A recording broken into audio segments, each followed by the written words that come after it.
की जो टर्म आई थी उसके अंदर हमने क्या देखा था, जो तुम्हारे पास में केमिकल काइनेटिक्स की जो टर्म्स थे उसमें एक तो रेटो रिएक्शन थी, उसके ऊपर ने अपन उसकी अच्छा कर लिया। सेकंड जो तुम्हारे पास में टर्म आई थी वो क्या थी, factor affecting of रेटो reaction, factor affecting rate of reaction, ठीक है ना। तो यहाँ पे मेंशन करना फैक्टर अफेक्टिंग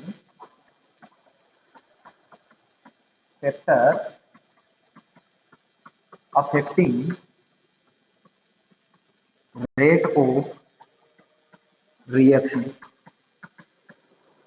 अभिक्रिया की दर को प्रभावित करने वाले कारक,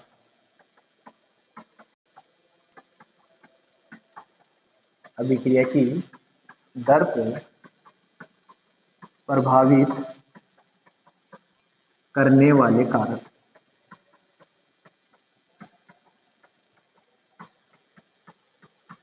अभिक्रिया की दर को प्रभावित करने वाले कारक। और इसमें फैक्टर अफेक्टिंग में फर्स्ट क्या है तुम्हारे पास में, कंसंट्रेशन ऑफ रिएक्टेंट। फर्स्ट आप मेंशन करना concentration of reactant, concentration of reactant, concentration of reactant, अभिकारक की सांद्रता। हिंदी मीडियम वाले बच्चे में करना अभिकारक की सांद्रता,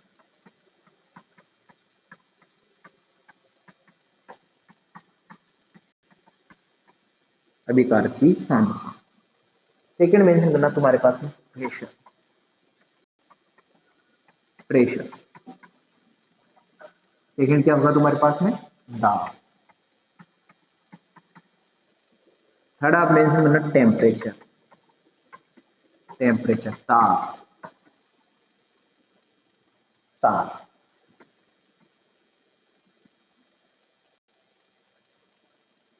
फोर्थ मेंशन करना nature of reactant, nature of reactant, अभिकारक की प्रकृति, अभिकारक की प्रकृति।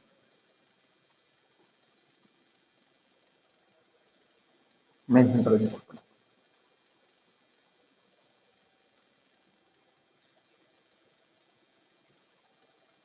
अभिकारक की प्रकृति।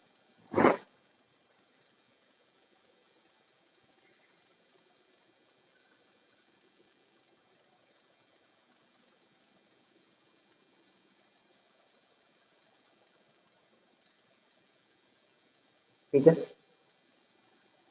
नेक्स्ट देखना, फोर तक हो गया। नेक्स्ट देखना फाइव तुम्हारे पास में,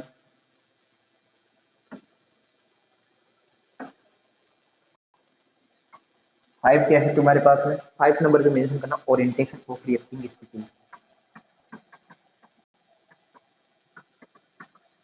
ओरिएंटेशन ऑफ रिएक्टिंग स्पीसीज, ठीक है ना। क्रियाशील स्पीसीज का अभिविन्यास, क्रियाशील स्पीसीज का अभिविन्यास, क्रियाशील स्पीसीज का अभिविन्यास, orientation of reacting species. Next mention करना तुम सरफेस एरिया,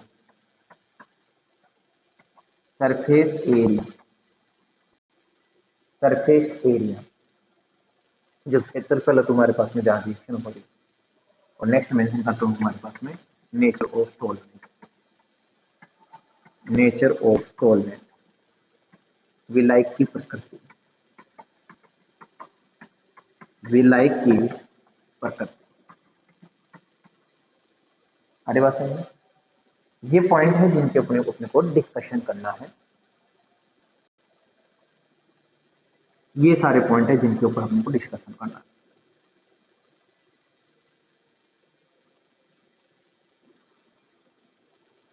ठीक है, देखिए वन बाय वन अपन इनके ऊपर डिस्कशन करते हैं।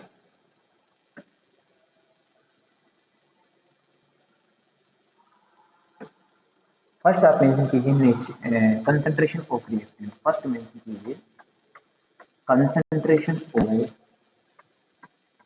रिएक्टेंट, कंसंट्रेशन ऑफ रिएक्टेंट,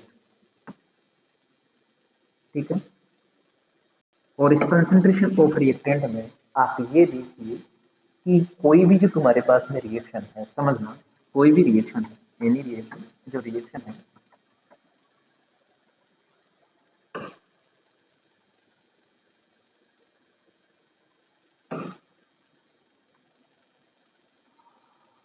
जो रिएक्शन है तुम्हारे पास में,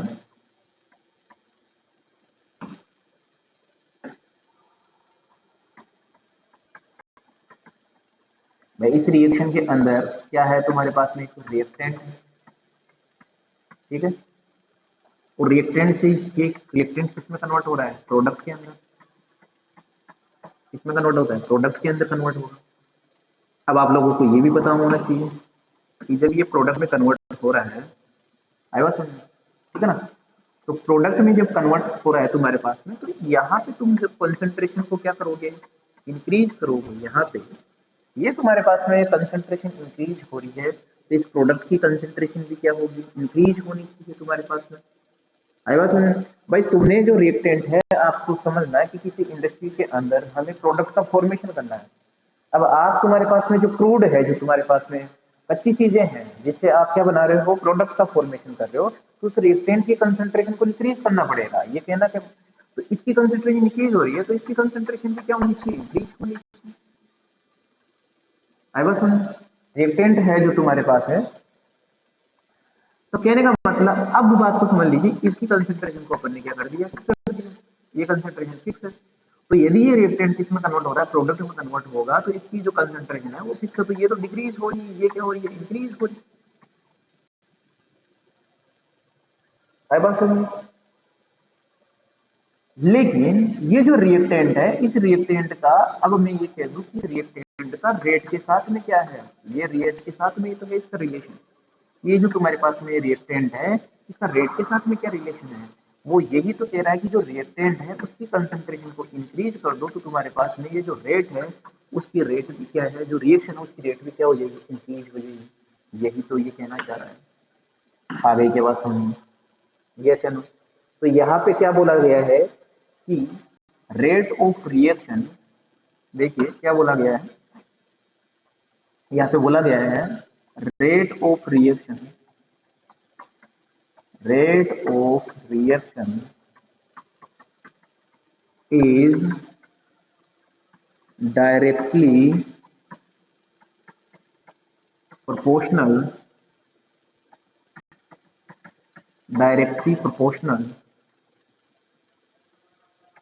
to the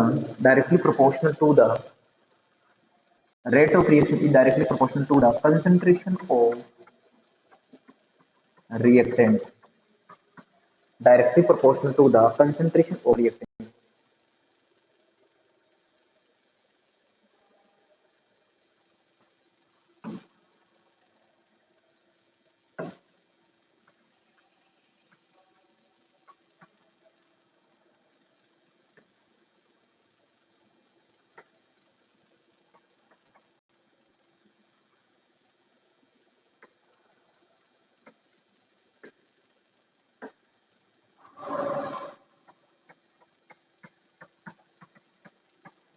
proportional to the concentration of reactant, यही है तुम्हारे पास में। तो इसके लिए क्या हो जाएगा, जो तुम्हारे पास में रेट है वो डायरेक्टली प्रोपोर्शनल क्या है, कंसंट्रेशन। यस है, डायरेक्टली प्रोपोर्शनल क्या है, कंसंट्रेशन।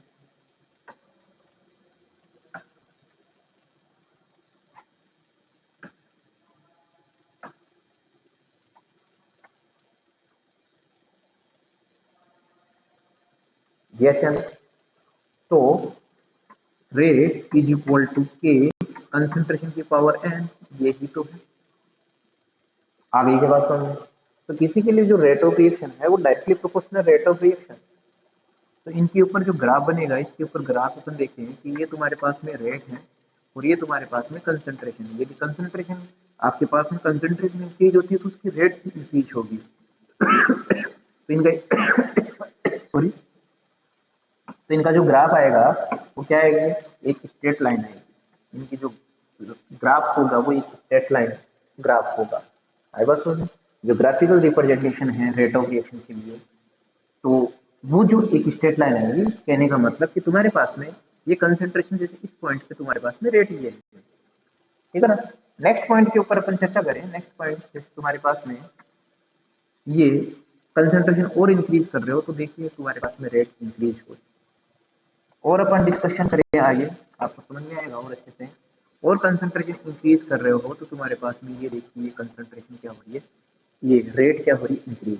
तो कंसंट्रेशन जैसे जैसे इंक्रीज हो रही है तुम्हारे पास में रेट भी क्या हो रही है, इंक्रीज हो रही है। ये बना लीजिए आप लोग, हिंदी मीडियम वाले बच्चे मेंशन कर लेना कि अभिक्रिया की दर, अभिक्रिया की दर अभिकारक की सांद्रता के, अभिकारक की सांद्रता के समानुपाती होती है, अभिकारक की सांद्रता के समानुपाती होती है, सांद्रता के समानुपाती होती है।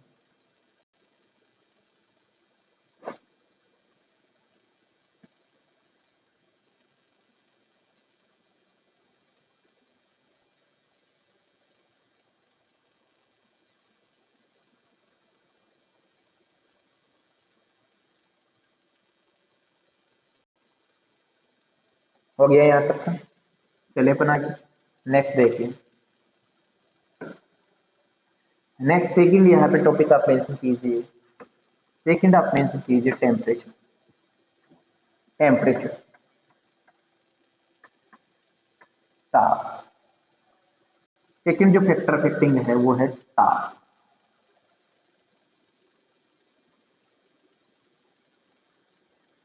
और इसमें मेंशन करना the rate of reaction increase, the rate of reaction increase with rise temperature, with rise temperature, the rate of reaction increase with rise temperature। Hindi medium वाले बच्चे मेंशन करना कि अभिक्रिया का वेग, अभिक्रिया का वेग ताप बढ़ाने पर, अभिक्रिया का वेग ताप बढ़ाने पर बढ़ता है। आया बात समझ? अब ऐसा क्यों होता है, ठीक है, इसके पीछे लॉजिकल बातें क्या है तो वो देखिए कि जब आप टेम्परेचर इंक्रीज करते हो, टेम्परेचर जब आप इंक्रीज करते हो, ठीक है, तो टेम्परेचर इंक्रीज करने पर रिएक्टेंट की काइनेटिक एनर्जी इंक्रीज होती है। काइनेटिक एनर्जी ऑफ रिएक्टेंट क्या होगी, इंक्रीज होगी। काइनेटिक एनर्जी ऑफ रिएक्टेंट क्या होगी, इंक्रीज होगी। ये इंक्रीज होने पर तुम्हारे पास में जो नंबर ऑफ इफेक्टिव कोलिजन पर सेकंड है वो क्या होगा, इंक्रीज होगा। Number of, number of effective, number of effective collision पर सेकेंड इंक्रीज होंगे। तो देखिए जब टेम्परेचर इंक्रीज होगा तो kinetic energy of reactant increase होगी। तो what is the meaning of kinetic energy, that means उसका मोशन क्या है, जो तुम्हारे पास में रिएक्टेंट है उनके मोशंस क्या होंगे, इंक्रीज होंगे, उनकी गति बढ़ेगी। जब गति होगी तो तुम्हारे पास में यहाँ आपस में क्या होंगे, टक्कर होंगे, जिनको अपन क्या बोल रहे हैं, कोलिजन बोल रहे हैं। आपस में जब टक्कर होंगे तो टक्कर होने की वजह से कोलिजन जितने पर सेकंड जितने ज्यादा इंक्रीज होंगे तो तुम्हारे पास में टक्कर होने की वजह से रिएक्शन क्या होगी, उसकी रेट इंक्रीज हो जाएगी। तो टेम्परेचर इंक्रीज होगा, काइनेटिक ऑफ रिएक्टेंट इंक्रीज होगा, तो नंबर ऑफ इफेक्टिव कोलिजन पर सेकंड इंक्रीज होगा। हमारी बात सुन रहे हैं? तो यहाँ पे रेट ऑफ रिएक्शन अपने आप ही क्या हो जाएगी, इंक्रीज हो जाएगी। रेट ऑफ रिएक्शन क्या है, इंक्रीज। बना लीजिए।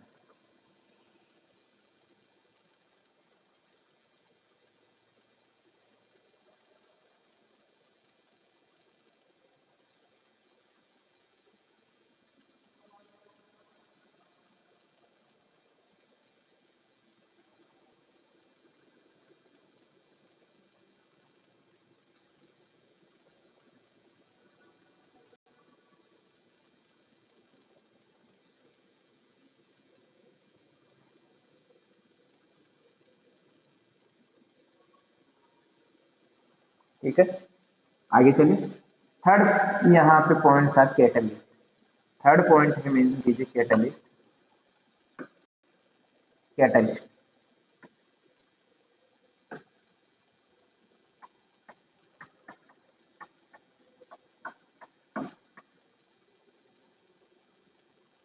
कैटलिस्ट। और कैटलिस्ट क्या है, कैटलिस्ट की नेचर क्या होती है, कैटलिस्ट क्या करता है, रेट ऑफ रिएक्शन इन्वॉल्व होगा और ये क्या करता है, उस रेट जो रिएक्शन है उसकी रेट को चेंज करता है। लेकिन ये जो कैटलिस्ट है वो खुद रिएक्शन में इन्वॉल्व नहीं होता है, ये इसकी नेचर होती है। कैटलिस्ट जो है वो रिएक्शन में इन्वॉल्व होगा, ये जो रिएक्शन है उसकी रेट को इंक्रीज करेगा लेकिन खुद इन्वॉल्व नहीं होता है। तो यहाँ पे इसका स्टेटमेंट मेंशन कीजिए, a catalyst is a substance, a catalyst is a substance which increase the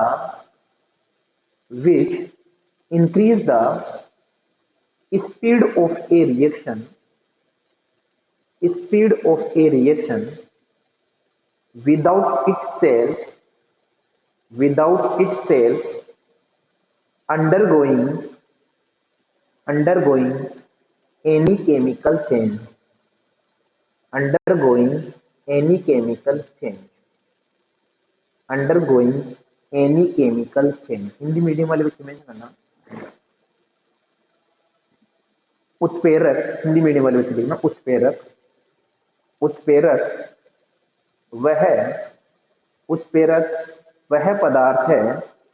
वह पदार्थ है जो अभिक्रिया की दर को अभिक्रिया में भाग लिए बिना ही अभिक्रिया की दर को अभिक्रिया में भाग लिए ही बढ़ा देता है, अभिक्रिया में भाग लिए बिना ही बढ़ा देता है। ठीक है ना, खुद में कोई चेंजेस नहीं होगा। जैसे तुम्हारे पास में KCl3 है, यहाँ पे KCl3 के साथ में जो कैटलिस्ट है वो है MnO2। जो कैटलिस्ट है वो क्या है, MnO2, और यहाँ पर जो रिएक्शन होगी ये है KCl प्लस O2, तो ये प्रोडक्ट का फॉर्मेशन होगा। तो ये जो तुम्हारे पास में MnO2 है ये कैटलिस्ट है, ध्यान देना। और ये कैटलिस्ट क्या करता है, रेट ऑफ रिएक्शन को इंक्रीज करेगा, ये है कैटलिस्ट। ठीक है ना, ये है उत्प्रेरक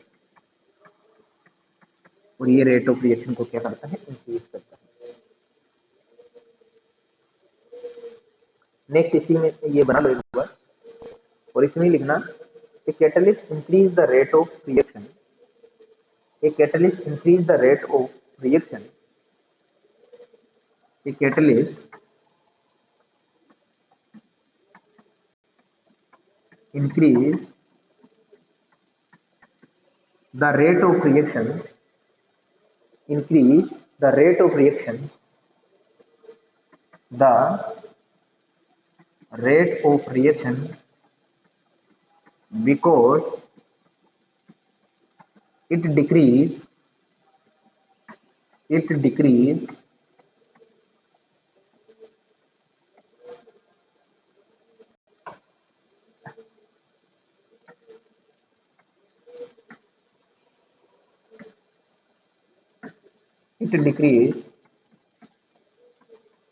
activation energy, it decrease activation energy, activation energy,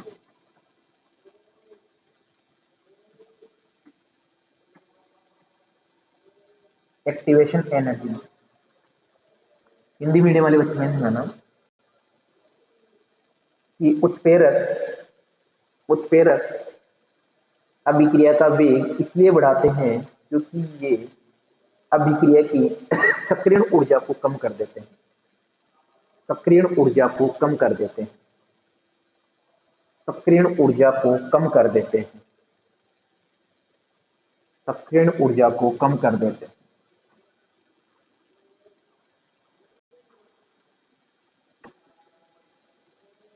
आई बात समझ, तो देखिए इसके अंदर, इसी के अंदर भाई ये जो यहाँ पे मैं एक ग्राफ ड्रॉ करूं और इसमें क्या देखा कि किसी भी रिएक्शन के लिए रिएक्शन की पोटेंशियल एनर्जी है, यहाँ पे प्रोग्रेस ऑफ द रिएक्शन है, प्रोग्रेस ऑफ द रिएक्शन है, ठीक है ना। तो होगा क्या कि मान लीजिए ये तुम्हारे पास में फर्स्ट जो रिएक्शन है वो विदाउट कैटलिस्ट के, ये कैटलिस्ट क्या करेगा भाई, ये तुम्हारे पास में क्या होता है, रिएक्टेंट होता है, ये प्रोडक्ट होता है। तो यही तुम्हारे पास में ये जो एनर्जी है ये रिएक्टेंट से प्रोडक्ट की, थोड़ा सा ध्यान देना इसके ऊपर, एक सेकंड,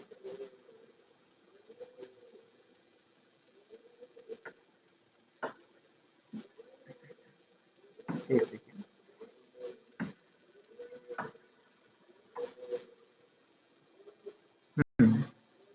भाई ये जो रिएक्टेंट है वो किससे कन्वर्ट हुआ, प्रोडक्ट के अंदर कन्वर्ट हुआ। ये पोटेंशियल एनर्जी है, ये प्रोग्रेस ऑफ द रिएक्शन है, रिएक्शन प्रोसीड हो रही है, प्रोग्रेस ऑफ द रिएक्शन। ये तुम्हारे पास में रिएक्टेंट है और ये प्रोडक्ट है। तो ये जो एनर्जी है यही तुम्हारे पास में एक्टिवेशन एनर्जी, ये ट्रांजिशन स्टेट यही एक्टिवेशन एनर्जी। अब क्या करेगा, ये कैटलिस्ट की प्रेजेंस में, कैटलिस्ट की प्रेजेंस में ये क्या हो जाएगी कि एक्टिवेशन एनर्जी क्या हो जाएगी, कम हो जाएगी। तो तुम्हारे पास में एक्टिवेशन एनर्जी कम हो जाएगी तुम्हारे पास में, तो रेट ऑफ रिएक्शन इंक्रीज हो जाएगी। ये in the absence of catalyst है, ये एब्सेंस ऑफ कैटलिस्ट,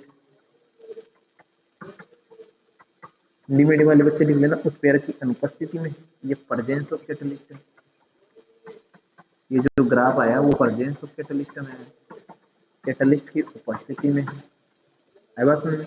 तो एक्टिवेशन एनर्जी में चेंजेस आ रहा है कि नहीं आ रहा, ये एक्टिवेशन एनर्जी डिक्रीज हो रही है क्या, बना देखिए।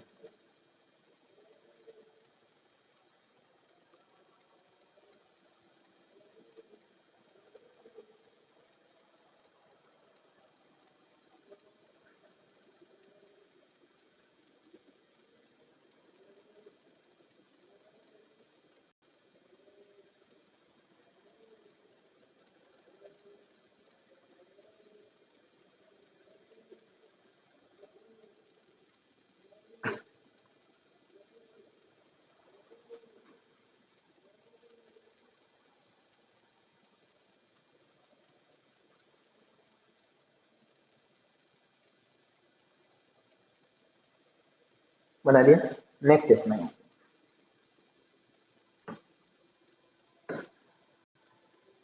नेक्स्ट जो टॉपिक है वो है नेचर ऑफ रिएक्टेंट। इसके अंदर जो पॉइंट है वो है nature of reactant, nature of reactant.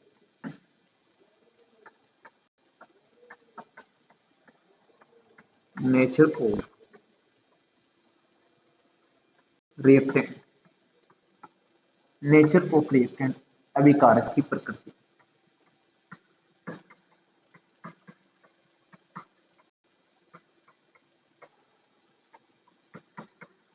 और ये बहुत ज्यादा इंपॉर्टेंट है, अभिकारक की प्रकृति किसी रिएक्शन के रेट के ऊपर, क्योंकि जो रेट ऑफ रिएक्शन है वो डिपेंड होती है on the nature of the reactant. तो उसकी जो बॉन्डिंग होती है उसके अंदर जो बंधन है उस पर डिपेंड होती है। आई बात समझ? मतलब आप लोगों को पता है कि जो बंधन होते हैं, जो बॉन्डिंग होते हैं, ये जो बॉन्डिंग होगी किसी के अंदर, ये जो रिएक्टेंट है उनके अंदर बॉन्डिंग है, ये जो तुम्हारे पास में रिएक्टेंट है उनकी जो बॉन्डिंग है वो हो सकती है तुम्हारे पास में या तो ये स्ट्रॉन्ग बॉन्डिंग हो और या हो सकती है ये वीक बॉन्डिंग हो। है बात समझ में? तो इसी से डिसाइड हो गया कि यदि उसके पास में स्ट्रॉन्ग बॉन्डिंग है, बॉन्डिंग स्ट्रॉन्ग है, तो तुम्हारे पास में जो रेट होगी वो क्या होगी, डिक्रीज होगी। और यदि वीक है तो रेट क्या होगी, इंक्रीज होगी। यही तो बात, अभी बात समझ में?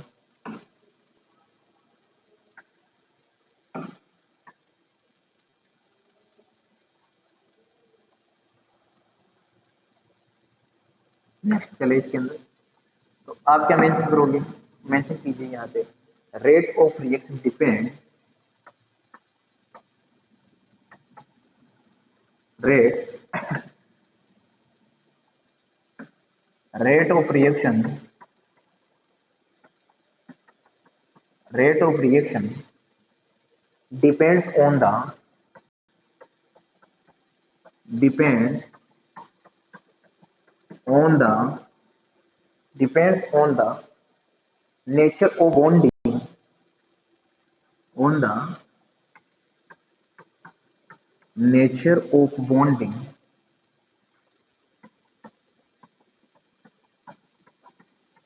nature of bonding, nature of bonding in the reactant,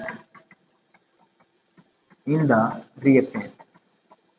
Hindi medium वाले बच्चे मेंशन करना, किसी अभिक्रिया की दर, किसी अभिक्रिया की दर अभिकारक में उपस्थित, अभिक्रिया की दर अभिकारक में उपस्थित बंधों की प्रकृति पर निर्भर करती है, अभिकारक में उपस्थित बंधों की प्रकृति पर निर्भर करती है, ठीक है ना। और बंधों की प्रकृति भी कैसे कि मान लीजिए तुम्हारे पास में यदि आयनिक जो रिएक्शन है, आयनिक जो रिएक्शन है उनकी जो रेट होगी, आयनिक रिएक्शन की जो रेट होगी तुम्हारे पास में, आयनिक अभिक्रियाओं की रेट क्या होती है, ज्यादा होगी, आई बात। लेकिन जो कोवलेंट रिएक्शन है, दैट मीन्स जिनके अंदर कोवलेंट बॉन्ड प्रेजेंट है, उनकी रेट क्या होगी, डिक्रीज होगी। ये कहना चाह रहा है, मेंशन कर लो ये।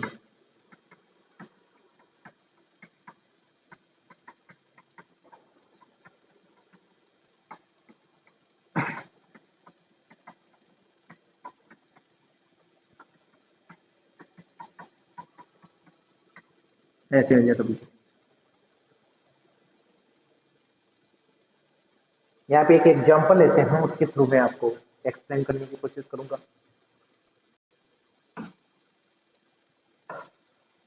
देखिए, आपने यदि AgNO3 के साथ में रिएक्शन करा, AgNO3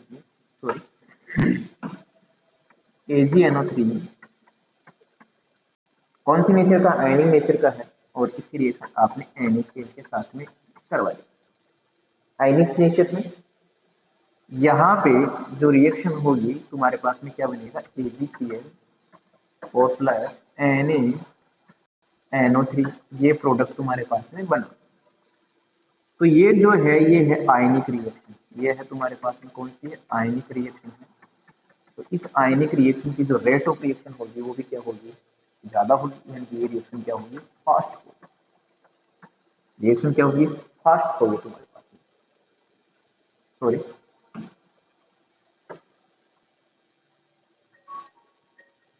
रिएक्शन यहाँ पे फास्ट होगी।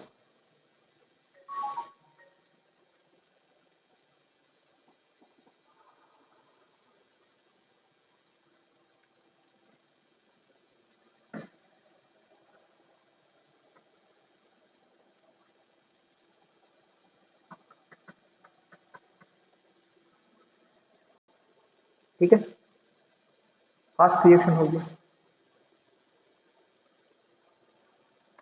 लेकिन ये जो रिएक्शन है, मान लीजिए जहां पे कोवलेंट बॉन्डिंग, जैसे तुम्हारे पास में इसको एस्टरिफिकेशन रिएक्शन बोलते हैं। यदि हम यहाँ पे बात करें तो यहाँ पे कोवलेंट बॉन्डिंग है, यहाँ से ये वाटर मॉलिक्यूल क्या निकलेगा बाहर, तो तुम्हारे पास में क्या बनेगा, एस्टर का फॉर्मेशन यहाँ होगा, क्या होगा, एस्टर का फॉर्मेशन होगा। तो जो एस्टर का फॉर्मेशन होगा तो ये जो रिएक्शन होगी वो क्या होगी, स्लो होगी, ये स्लो होगी। बना लीजिए, ये है नेचर, यहाँ पे कोवलेंट बॉन्डिंग की वजह से रिएक्शन स्लो होगी, यहाँ पे रिएक्शन फास्ट होगी। बनाइए एक बार।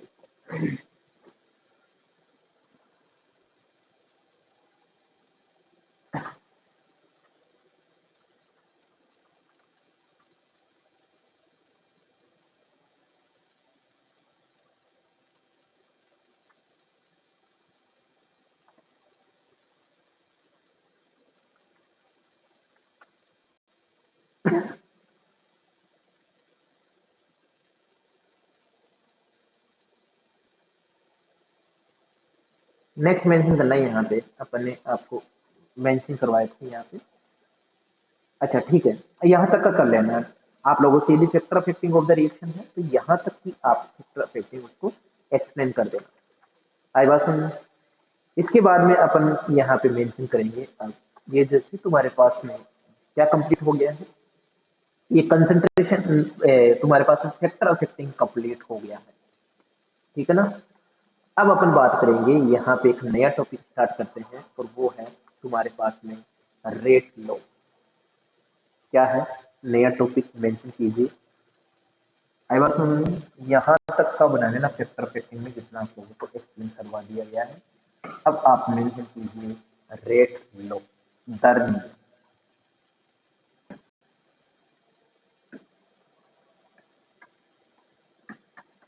रेट लो, दर नियम। ध्यान देना ये दर नियम को आप अच्छे से पढ़ लेना क्योंकि पूरी काइनेटिक के अंदर ये रेट लो ही आपके बहुत ज्यादा काम आने वाला है। इसके ऊपर इस ये समझ में आएगा तभी ही सारी चीजें समझ में आएगी। सबसे पहले हिंदी मीडियम वाले बच्चे मेंशन करना और इसमें लिखना रेट लो के लिए लिखना इसके अंदर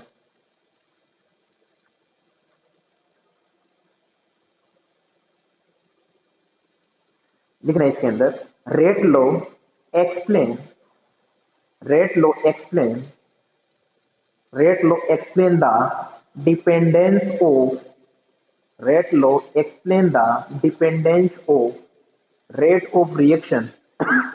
rate of reaction on concentration rate of reaction on concentration of species in reaction in reaction in reaction in reaction Hindi medium वाले बच्चे मेंशन करना कि दर नियम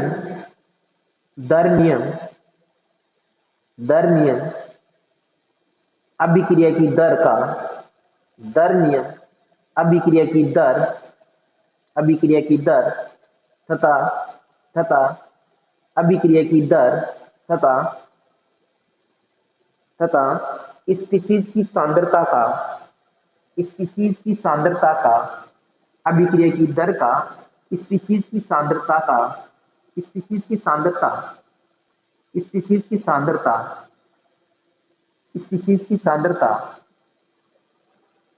पर निर्भरता को बताता है। नहीं अगला स्टेटमेंट लिख लेना इसमें हिंदी मीडियम वाले बच्चे। दर अनुपाती क्रिया नियम के अनुसार किसी निश्चित ताप पर अभिक्रिया वेग क्रियाशील अभिकारकों की सांद्रता पर निर्भर करता है। क्रियाशील अभिकारकों की सांद्रता पर निर्भर करता है। आई बात समझ। तो कहने का मतलब ये कह रहा है कि तुम्हारे पास में सपोज दैट ये तुम्हारे पास में A small A capital A B और capital small B capital B और यहाँ पे तुम्हारे पास में बन रहा है प्रोडक्ट। इसका फॉर्मेशन हो रहा है प्रोडक्ट का। तो जो रेट लो कहता है, रेट क्या कह रहा है कि रेट डायरेक्टली प्रोपोर्शनल है तुम्हारे पास में ये जो ए है। अब तुम्हारे पास में इस रिएक्शन के अंदर कितने मॉलिक्यूल पार्टिसिपेट हो रहे हैं उसके ऊपर, और मैं ये कह दूं कि ये ए भी मॉलिक्यूल पार्टिसिपेट हो रहे हैं, ठीक है ना। तो ये तुम्हारे पास में बी और ये बी पार्टिसिपेट हो रहे हैं। ये रेट लो है किसी भी चीज के लिए। तो यहाँ पे जो रेट है, रेट इज इक्वल टू क्या, के ए और एक कंसंट्रेशन ऑफ ए इसकी पावर क्या भैया small A, concentration of B, ऐसा जो ये ब्रैकेट का साइन है ये हमें ये रीड करवाता है कंसंट्रेशन ऑफ ए, ये कंसंट्रेशन ऑफ बी और इसकी पावर क्या भाई बी। आई बात समझ। यहाँ पे मेंशन कर लेना K is equal to velocity constant और रेट कांस्टेंट। यहाँ पे मेंशन कर लेना K is equal to velocity constant और रेट कांस्टेंट, ठीक है ना। दर स्थिरांक या वेग स्थिरांक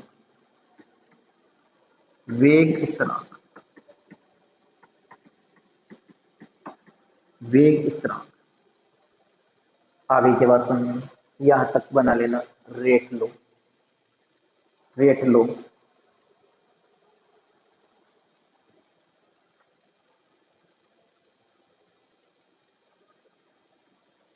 अब मान लीजिए यहाँ पे तुम्हारे पास में मैं ये बोलूं कि कंसंट्रेशन ऑफ ए और concentration of B is equal to, मैंने यूनिट कर दिया, तो तुम्हारे पास में जो रेट है वो इज इक्वल टू क्या हो गया के, और यहाँ पे जो के है इसको अपन बोलेंगे specific rate constant. Specific rate constant Hindi medium वाले बच्चे कितना, विशिष्ट वेग स्थिरांक, विशिष्ट वेग स्थिरांक, यहाँ तक बना लीजिए। विशिष्ट वेग स्थिरांक, विशिष्ट वेग स्थिरांक,